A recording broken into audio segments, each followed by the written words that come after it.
Il y a un vide en toi. Tu le sens parfois le soir, quand tout devient silencieux, quand les notifications s'arrêtent, quand la lumière du téléphone s'éteint, et qu'il ne reste plus que toi, avec toi. Tu regardes autour, tout semble normal. Tu as des amis, des projets, peut-être même des rêves.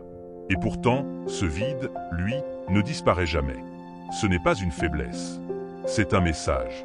On t'a répété que le but de la vie, c'était d'être heureux. Qu'il fallait atteindre quelque chose, un emploi, une relation, un statut, pour enfin ressentir la paix. Mais la vérité, c'est que ton cerveau n'a jamais été conçu pour être heureux. Il a été conçu pour survivre. Et survivre, ça veut dire anticiper les dangers, chercher les problèmes, imaginer ce qui pourrait mal tourner. Même quand tout va bien, ton esprit trouve toujours une raison de s'inquiéter. C'est ce qu'on appelle l'adaptation hédonique. Ce mécanisme fait que tout ce qui t'excite finit, avec le temps, par te sembler banal. Tu veux un nouvel objet, un nouvel amour, une nouvelle expérience. Et quand tu l'obtiens, ton cerveau s'habitue. Il redescend. Et alors, le vide revient. C'est pour ça que le bonheur semble toujours s'échapper, peu importe ce que tu fais. Parce que ce n'est pas le monde extérieur qui te manque. C'est une connexion intérieure que tu n'as jamais apprise à entretenir. Depuis ton enfance, tu as appris à jouer un rôle. À sourire quand tu veux pleurer. À plaire pour ne pas être rejeté. Tu as compris ce que les autres attendaient de toi et tu t'es adapté. Chaque compliment t'a appris ce qu'il fallait montrer. Chaque critique t'a enseigné ce qu'il fallait cacher. Petit à petit, tu as bâti un masque. Et aujourd'hui, tu ne sais plus vraiment qui tu es sans lui. Le vide que tu ressens, ce n'est pas un manque d'émotion. C'est l'absence de toi-même. C'est la conséquence de toutes ces années à jouer un rôle. À faire semblant d'aller bien. Tu t'es coupé de tes vraies pensées, de ta colère, de ta tristesse, de tes désirs profonds.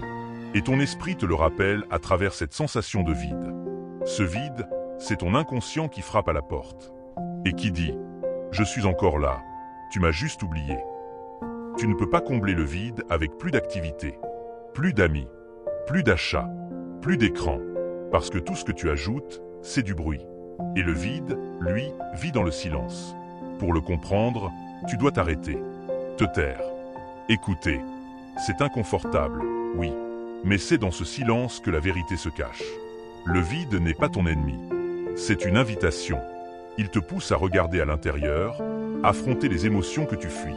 Et quand tu les regardes vraiment, elles cessent de te contrôler. Tu commences à te retrouver. Lentement, authentiquement.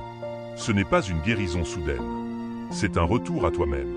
Si tu ressens ce vide, ce n'est pas parce que tu es brisé. C'est parce que tu es humain.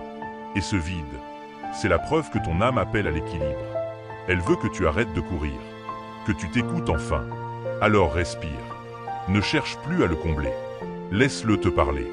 Et tu verras, un jour, tu comprendras qu'il n'était pas un gouffre, mais une porte. Si ce message résonne en toi, abonne-toi à The Psychology Void. Ici, on ne fuit pas nos pensées. On les observe. On les comprend. Et on apprend à s'en libérer. Parce que la vraie liberté commence à l'intérieur.